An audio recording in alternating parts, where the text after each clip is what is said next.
Financial freedom दिलाना। मैंने कहा it is not matter you are growing but matters how many people growing with you. 1940 से 1960 की बात करें तो घर का गुजारा 10 रुपए से हो जाता था। 20 साल बड़े, एक जीरो और लगी 100 हो गया। 80 से 2000 के बीच में एक जीरो और लगी, 10,000 रुपए से घर चलता था। और 2000 से 2020 का जो दौर था उसमें 1 लाख रुपए की जरूरत थी। उससे पहले 2020 से पहले जब लोग हमें बताते थे या हम लोगों को बताते थे, लोग मजाक करते थे 1 लाख रुपया कम होता है कभी 1 लाख रुपया कम होता है आज 10,000 रुपये घर चल जाता है, ज्यादा से ज्यादा 20,000 रुपये चल जाएगा। लेकिन दोस्तों आज की डेट में आप खुद देखो, क्या 1 लाख रुपए से कम घर चलता है? आपके घर में एक ज्यादा नहीं, मारुति स्विफ्ट, वैगनआर, एक आध कार होनी चाहिए, 2 एसी लगे होने चाहिए, कूलर होना चाहिए, पंखे लगे होने चाहिए, और घर में क्या फ्रिज होना चाहिए, छोटा सा 2 BHK का घर हो, ठीक है। घर में क्या बोलते हैं, किचन में सिंक लगी हो, किचन में चिमनी लगी हो, बच्चे सरकारी स्कूल में ना जाकर कोई अच्छे ट्यूशन, मतलब अच्छी ट्यूशन पढ़ रहे हो, इंग्लिश स्कूल में जा रहे हो। इतना खर्चा चलाने के लिए लाख रुपया चाहिए था 2020 तक। यस। और नई चीज को जो कहता था क्या जरूरत है, कोरोना ने सिखा दिया बेटा पैसा क्यों जरूरी है। लेकिन एक बात समझो कि हर बार पीछे का आंकड़ा ये कह रहा है कि जीरो लगती गई और अमाउंट बढ़ता गया। 2020 में लाख रुपए की जरूरत थी। अगर इसी ग्राफ को हम आगे लेके चले तो 2040 तक 10 लाख रुपए की जरूरत होगी दोस्तों, 10 लाख रुपए की। मैं आपसे कहता हूं अगर यहां से नहीं कमाओगे तो दूसरा कौन सा रास्ता है कमाओगे? यही एक ऐसा रास्ता है जहां पे अनलिमिटेड इनकम है। आप में दम होना चाहिए, आपके अंदर जितना चाहो उतना कमा सकते हो। दोस्तों मैं देख रहा हूं आज का जो नौजवान है बेचारा बेरोजगार होके बैठा है। आज सारे काम कंप्यूटर के थ्रू हो रहे हैं। पहले पीसीओ आए तो कुछ पढ़े लिखे लोगों ने पीसीओ खोल लिए, लेकिन अभी वो भी काम चला गया। फिर मोबाइल आई तो लोगों ने मोबाइल के चार्जर बेचने शुरू किए। अब धीरे धीरे ये काम ऑनलाइन हो रहा है। लोग नहीं खोल रहे दुकान, कहते क्यों खोलनी, दुकान से चोरी हो जाती है, ऑनलाइन सब ऑर्डर कर रहे हैं, घर पे चीजें आ रही हैं। तो दोस्त आज पढ़ा लिखा जो नौजवान है उसके पास नौकरी नहीं है, और मेरा इस काम को करने के पीछे एक ही इरादा है कि मैं इस देश से बेरोजगारी को दूर करना चाहता हूं। That's why I choose this business as a career. मेरा इस काम को करने के पीछे एक इरादा है, क्या इंटेंशन है कि मैं लोगों की घरों से बीमारियों को जड़ से फाड़ के बाहर फेंकना चाहता हूं। That's why I am doing this business as a career. लोग आयुर्वेद को भूल चुके हैं। आज सिर दर्द होती है, डिस्पेरिन की गोली खाते हैं, 5 मिनट कहते हैं हाँ ठीक हो गया। ठीक नहीं हुआ। तेरे सर में जो चीज तुझे ये एहसास करवा रही थी कि तेरे सिर में दर्द क्यों हो रहा है, बस उस एहसास करवाने वाले पुर्जे को उसने शांत कर दिया, उसका मर्डर कर दिया। दर्द तो अंदर चल ही रहा है लेकिन तेरी स्क्रीन पे वो आ नहीं रहा है। ठीक है, तो मैं लोगों को आयुर्वेद के बारे में, जिसके बारे में लोग भूल चुके हैं, उसका महत्व दिलाने के लिए इस सिस्टम को कर रहा हूं। मेरा इरादा है लोगों की मुलाकात एक अच्छी कंपनी से करवाना।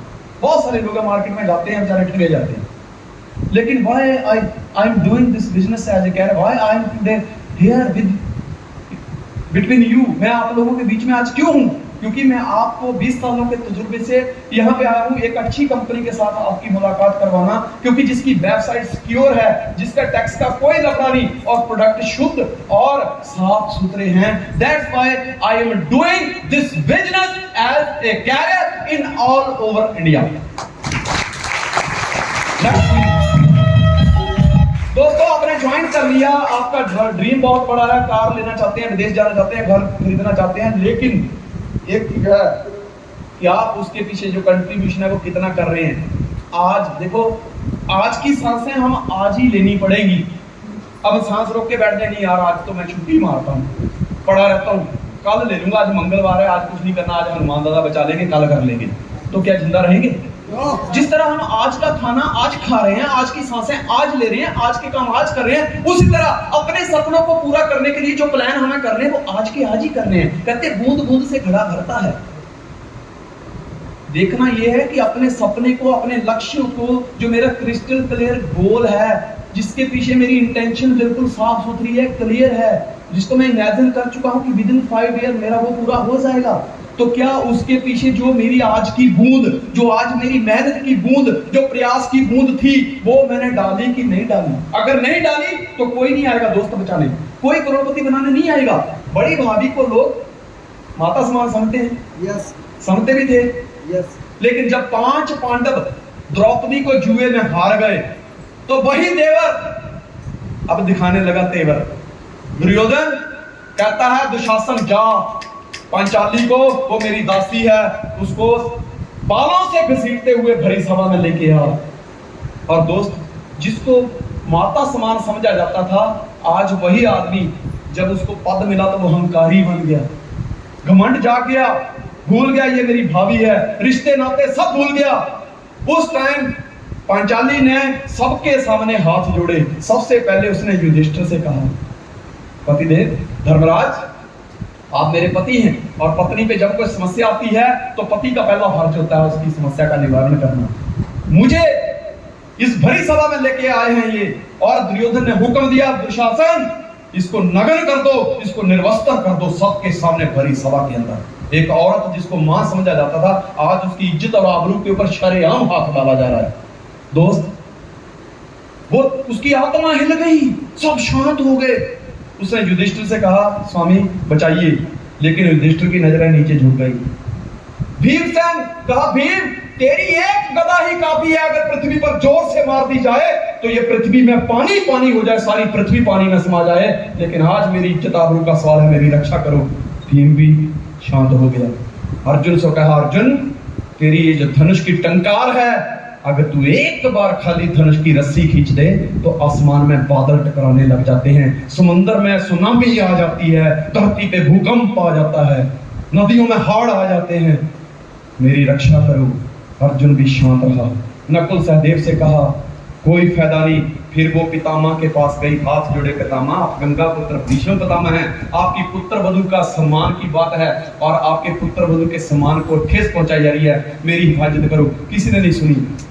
वो दुर्योधन के पिता धृतराष्ट्र के पास गई और उसने कहा कि धृतराष्ट्र जी, पिताजी, आप बहुत भाग्यशाली हैं कि परमात्मा ने आपको आंखें नहीं दी, क्योंकि आपको आंखें नहीं दी, जब इन कर्मों का हिसाब होगा तो याद रखना, तब आप ये बहाना बना सकते हो कि मैंने तो कुछ देखा ही नहीं। आपको आंखें नहीं दी हैं, लेकिन कान तो दिए ना सुनने के लिए। ये कर्म बहुत भारी पड़ेंगे। कहते हैं ना कि बीवी मकान तक, बीवी मकान तक, और रिश्तेदार शमशान तक, और बेटा अग्निदान तक, और आपके कर्म ऊपर भगवान तक। यही लेके जाते हैं आप लोग। किसी ने नहीं सुनी, किसी ने हेल्प नहीं की, तब उसने एक ही बार अपने दिल पे हाथ रख के एक चित्त होके इंटेंशन क्लियर करी।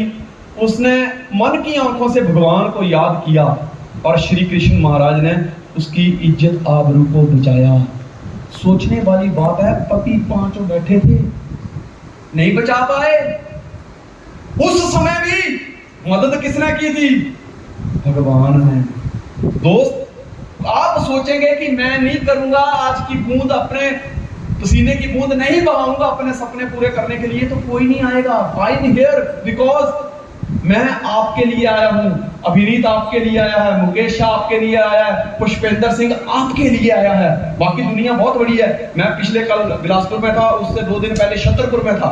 मैं किस लिए आ रहा हूं? आप लोगों के लिए, अपनी जिंदगी का तजुर्बा देने के लिए कि इस सिस्टम में कैसे इंसान कामयाब हो सकता है, किस तरह की मेहनत करके अपने सपने पूरे कर सकता है। दोस्तों, इसलिए अपने आज के समय को बर्बाद ना करें।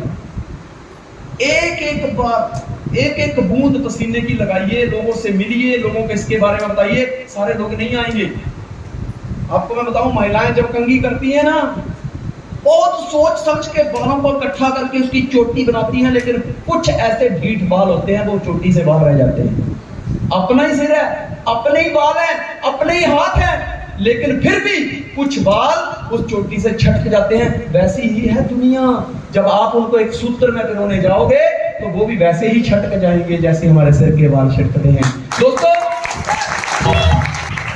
लोगों के साथ डील करना मतलब मेंढक के तोड़ने के बराबर है। जब भी आप मेंढक तकड़ी में रखोगे ना, तराजू में, एक रखोगे दूसरा कूद जाएगा, दूसरा रखोगे दूसरा कूद जाएगा, ये सिलसिला चलता रहेगा। डोंट वरी, 20 साल हो गए, मेरे साथ भी चला, आपके साथ भी चलेगा, लेकिन उसके बावजूद भी दोस्तों ये इस तरह से चलते चलते हम यहाँ तक पहुंच गए एक सक्सेसफुल इंसान बनकर। ये चलता रहेगा। तो इसलिए अपने जो आज की बूंद है वो हमें डालनी पड़ेगी, क्योंकि कामयाबी का एक ही सिद्धांत है, लगातार बार बार हर बार, एतवार, सोमवार, मंगलवार, बुधवार, गुरुवार, शुक्रवार, शनिवार, एतवार, लगातार बार बार शो द प्लान, शो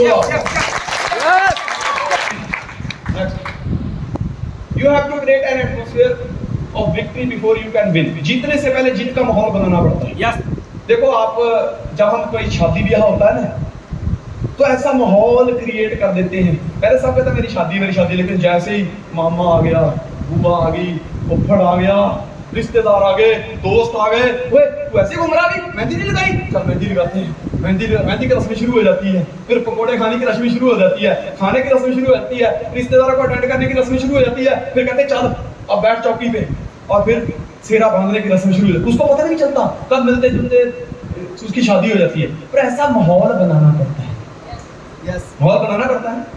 वैसे भी कामयाब होने के लिए दोस्तों माहौल बनाना पड़ता है। जैसे कि यहाँ पे हम बैठे हुए हैं, आज क्या कर रहे हैं हम, कामयाब होने के लिए एक माहौल बना रहे हैं। माहौल में क्या होता है, आदमी जल्दी सीखता है। जैसे स्कूल के अंदर क्या होता है, जब पूरे बच्चे बैठे होते हैं, टीचर कहता है स्टैंड अप, सब खड़े हो जाते हैं, फिर राष्ट्रीय गान शुरू होता है, तो कुछ बच्चे तो होशियार होते हैं, वो फ्रंट रो में आके गाते हैं, लेकिन कुछ बच्चे टीचर को दिखाने के लिए ऐसे करते हैं, मुंह हिलाते हैं, आता कुछ नहीं लगता, लेकिन फिर भी वो उन बच्चों के बीच में उनका कल्याण हो जाता है ना। यस, चमड़ा मंदिर में अलाउड नहीं है, लेकिन जैसे ही उसको ढोलकी के साथ लगाया जाता है, ढोलक बन जाता है, कोई नहीं रोकता, अलाउड है। माहौल बन गया ना, वैसा एटमॉस्फेयर बन गया ना। तो इसी तरह से मेरा कहने का मतलब है कि कामयाब होना है तो कामयाब लोगों की संगत करनी पड़ेगी। संगत में बड़ा फर्क होता है। देखिए संगत क्या होती है, ये चावल होते हैं ना, चावल जब कुमकुम के साथ मिलते हैं तो माथे पे सजाए जाते हैं, तिलक लग जाता है, लेकिन वही चावल जब दाल के साथ मिलते हैं तो खिचड़ी बनाई जाती है। दोस्त ये होता है संगत का असर। संगत क्या है, एक माहौल है। माहौल आप देखिए कभी भी कि जब बारात में लोग नाचते हैं ना, तो कुछ लोग ऐसे थे जो पीछे खड़े होते हैं, देख रहे होते हैं, हाँ, और वो नाचते नहीं। पता क्या बोलते हैं, हमें नाचने नहीं आता। लेकिन जैसे ही उनका कोई दोस्त धक्के से खींच के हाथ हुआ तो भी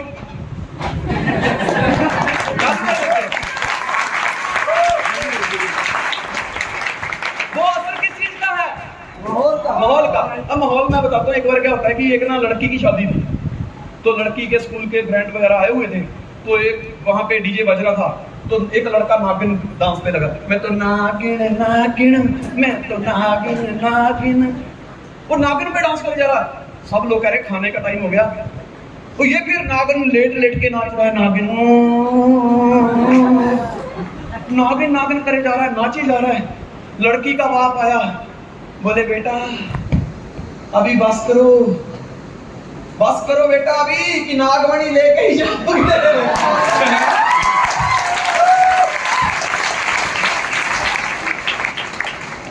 दोस्तों बंदे की जो कदर है ना, बंदे की जो कदर है वो किरदार से होती है। किसी भी इंसान को देखो, उसके पीछे एक डेजिग्नेशन लगी थी, उसका काम क्या, वो करता क्या। बाड़ीलाल मतलब आइसक्रीम वाला, धीरू भाई अंबानी मतलब रिलायंस वाला, बिल गेट्स मतलब माइक्रोसॉफ्ट वाला, जेफ बेजोस मतलब अमेज़न वाला, प्रमोद सिंह मतलब एम्पायर वाला, कृष्णा साहू मतलब एम्पायर वाला, अवनीश साहू मतलब एम्पायर, संजय धीमान मतलब एम्पायर। इसलिए बात कदर जो है ना, वो इंसान की, जिसके किरदार की होती है। अमिताभ बच्चन मतलब बॉलीवुड सुपरस्टार, बॉलीवुड का बादशाह। अमिताभ बच्चन के 4 भाई खड़े हो जाएं, कोई नहीं पूछेगा, क्योंकि उनके पीछे कोई मतलब है ही नहीं। बात समझ रहे ना। तो दोस्तों इंसान, बंदे की कदर किरदार से होती है, औरत की सुंदरता श्रृंगार से होती है।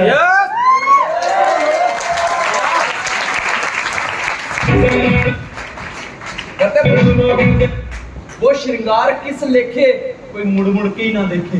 यस, कहते वो श्रृंगार किस काम का ही कोई मुड़ मुड़ के ना देखा, अगर पीछे घूम घूम के ना देखे। तो कहने वाला कि बंदे की कदर किरदार से होती है, औरत की सुंदरता उसके श्रृंगार से होती है, तलवार की कीमत उसकी धार से होती है।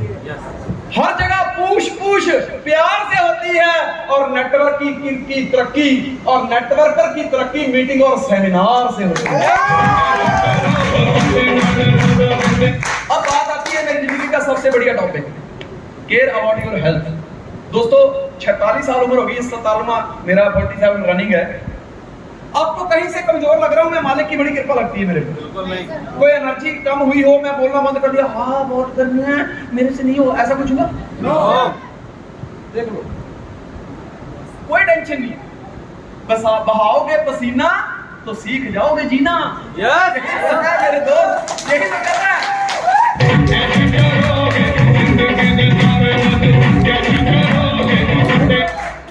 मनुष्य का जो शरीर है ना, वो एक ऐसा पेड़ है जिससे मन चाहे फल मिलते हैं, लेकिन हम कई बार क्या करते हैं, इन फलों के ऊपर ध्यान तो दे देते हैं, लेकिन पेड़ को पानी डालना भूल जाते हैं। हमारा काम क्या है? हमारा काम है अपनी सेहत का ध्यान रखना। मैं आपको एक चीज बताता हूं, हिंदुस्तान के अंदर ना कई बार अकाल पड़े। हिंदुस्तान जो गेहूं है ना, गेहूं वो हिंदुस्तान की है ही नहीं।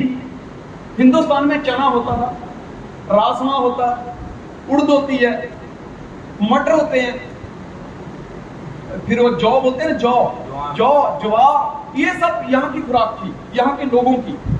पर बाहर वाले आए ना, उन्होंने इंसान का माइंड सेट कर दिया। हम लोग भी इतने भोले थे कि उनको कॉपी करने लगे। एक बार हिंदुस्तान के अंदर अकाल पड़ा और बाहर से गेहूं आई हिंदुस्तान के लिए कि चलो हिंदुस्तानियों को कुछ गेहूं देते हैं, भाईचारे की भावना निभाते हैं। उन्होंने गेहूं दी तो हिंदुस्तानी चलाक बड़े, उन्होंने देखा रोटी बड़ी सॉफ्ट है यार, हाँ करते हैं कुछ। उन्होंने कुछ गेहूं अपने खेतों में डाली, खाद डाली, गेहूं होने लगी। बोला यार ये अच्छा है। फिर वो कुछ बीज जो उनके पास आए थे उससे और बीज तैयार किए और गेहूं की खेती होने लगी। पहले जो गेहूं का बीज होता था वो एकदम सीधा होता था, आगे से लेके पीछे तक एक सरखा उसकी मोटापा होता था, एकदम सीधा। लेकिन लालच ने, जरूरत ने, जैसे जैसे इंसान ने तरक्की की, इस लालच और जरूरत की वजह से इंसान ने ज्यादा फसल लेने के लिए पेस्टिसाइड यूज करना शुरू कर दी, केमिकल डालने शुरू कर दीजिए। और जिस खेत से एक बोरी गेहूं निकलती थी, उसी खेत से 2 बोरी निकालने की कोशिश की गई। जमीन को जहरीला कर दिया।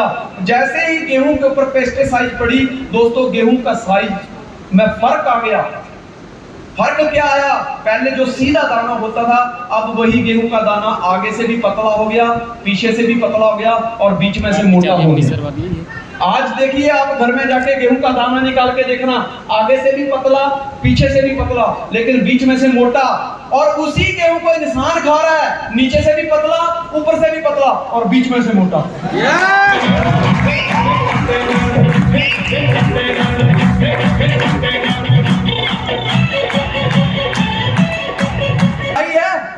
देखना, अगर नहीं मिले तो किसी करियाने की दुकान पे जाके बोलना थोड़ा गेहूं दे। आज गेहूं की हाल वैसी हो गई। सियाने कहते क्या कहते हैं, जैसा खाओ अन्न वैसा हो जाए तन, और जैसा हो तन वैसा ही हो जाए मन। क्योंकि शरीर बीमार होगा तो मन भी बीमार ही होगा, लेकिन शरीर स्वस्थ होगा तो मन भी स्वस्थ होगा, स्वस्थ होगा तो फिर विचार भी स्वस्थ आएंगे। दोस्तों हम सेहत को 1 नंबर देते हैं। कितना? 1 नंबर। 1 नंबर देते हैं हम। अच्छे घर में पैदा हुए, 1 जीरो लगी, हमारी उपलब्धि 10 गुना हो गई। हमने अच्छी पढ़ाई की, अच्छे दोस्त मिले, 100 गुना हो गई हमारा। हमने उसके बाद अच्छे नंबर लेके पास हुए, 1000 गुना हो गई। हमने कोई जॉब के लिए अप्लाई किया, जॉब मिल गई, 10,000 गुना हो गई। अच्छे दोस्त मिले, 1 लाख हो गई। फिर हमने मन चाही कार खरीदना चाहिए तो 10 लाख हो गई। फिर कोई लड़की पसंद की, मन पसंद की कि ऐसी लड़की से शादी करूंगा, शादी हो गई तो दोस्तों 1 करोड़ वैल्यू हो गई उसकी। और उसके बाद जिस तरह का हमने चाहा था कि एक नन्हा सा बेटा बेटी मिल जाए, वो भी मिल गए तो वो 10 करोड़ हो गई। हमारी उपलब्धियां दिन पर दिन बढ़ती गई। अब मैं कहता हूं कि अगर इन सारी उपलब्धियों को छोड़कर इस एक को यहां से हटा दिया जाए तो वैल्यू क्या हो जाती है? 0। मतलब अगर हम हैं तो सब कुछ है, अगर हम नहीं हैं तो कुछ नहीं है। यस बात को समझो। Yes. मेन मुद्दा यही है, खुद को बचाना। हम बात करते हैं देशवासियों को बचाओ, देश को बचाओ। दोस्तों पहले खुद को बचाओ। जिसने प्लेन में यात्रा की है तो जब एयर होस्टेस आती है तो सबसे पहले कहती है attention please listen me careful what I am telling you, कि जब भी कभी आपको लगता है ऐसे कि हवा का मतलब दबाव कम हो रहा है या आपको सांस फूल रही है तो ऊपर से ऑक्सीजन मास्क खोलेंगे, सबसे पहले आप अपने मुंह पे लगाइए। दूसरों की हेल्प करने से पहले अपनी हेल्प करिए, ठीक है। तो कहने का मतलब कि दूसरों को आप तभी सेव कर सकते हैं। अगर मैं अभी कोई बीमार खड़ा होता करके आपको बारे में बताता है, इसके बारे में आप सुनते उसको, ये तो बहुत आता है। मैं आपको एक चीज क्लियर कर देता हूँ, जिस डॉक्टर को शुगर है वही डॉक्टर के पास जाकर उसी डॉक्टर के पास आप अपनी शुगर का इलाज कभी नहीं करवा सकते, क्योंकि हो गई नहीं। अगर उसको पता होता शुगर का इलाज कैसे होता उसको कभी नहीं होती। समझ गए ना। पहले तो सबसे पहले अपनी सेहत का ख्याल रखिए। दोस्तों मैं आपको एक बताना चाहता हूँ, Cello is pen of India. आपने सेलो का नाम सुना होगा? Yes sir. सेलो पेन को यूज किया जाता था। Yes sir. Cello is pen of India, LOP is the soap of India. Cello is pen of India, LOP is the soap of India, ATM is the taste of India, and we are best of India. Yes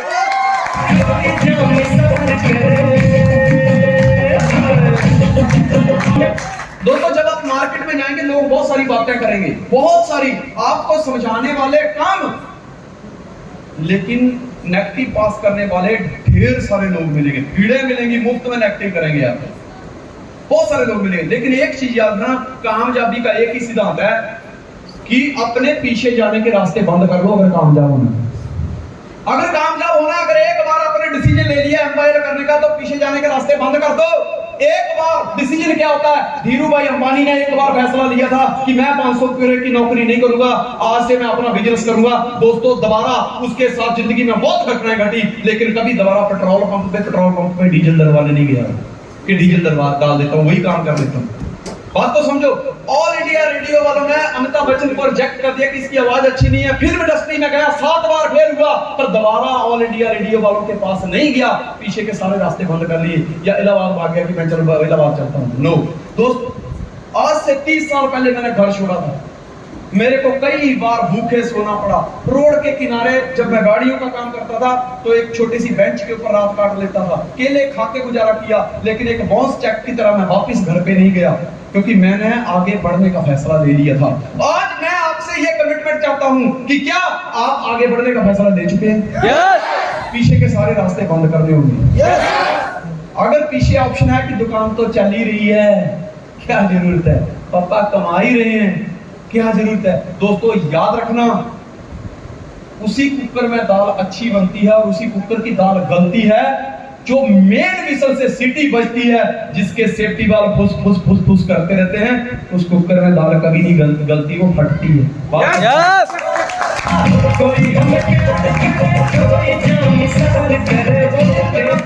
Napoleon Bonaparte बहुत अच्छा सेनापति था। इसको Bonaparte इसलिए बोलते हैं कि इस कद का बोना था, लेकिन इसके हौसले बड़े बुलंद थे। एक टापू के ऊपर जब ये युद्ध लड़ने गया, किसी दूसरे सामने वाले को उसने ललकारा था, तो खुद उसके टापू पे गया। 500 लोगों की फौज थी इसके साथ। एक सिपाही मुंह लटका के बैठा था एक सुबह पे, तो उसने बोला कि तू मुंह लटका के क्यों बैठा है?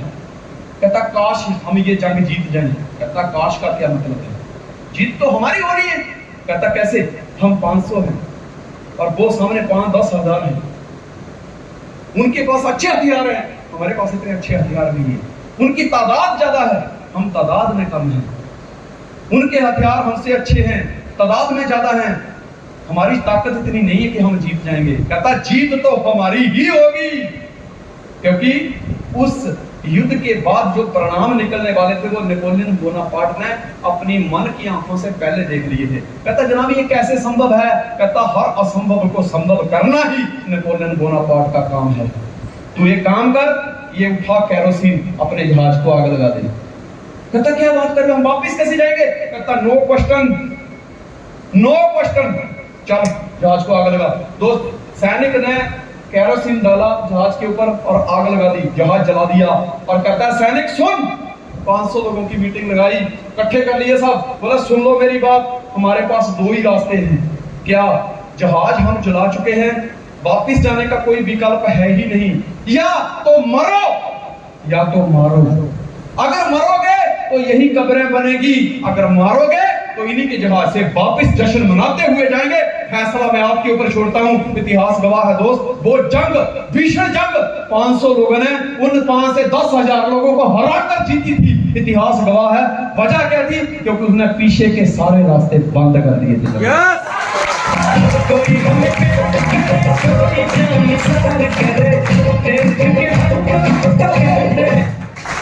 कामयाब होने के लिए ना कई बार हमें कामयाब लोगों के एग्जाम्पल देने पड़ते हैं। आप चाहते हैं कि हम भी किसी का एग्जाम्पल बने, तो उन लोगों ने क्या किया वो हमें करना पड़ेगा। यस।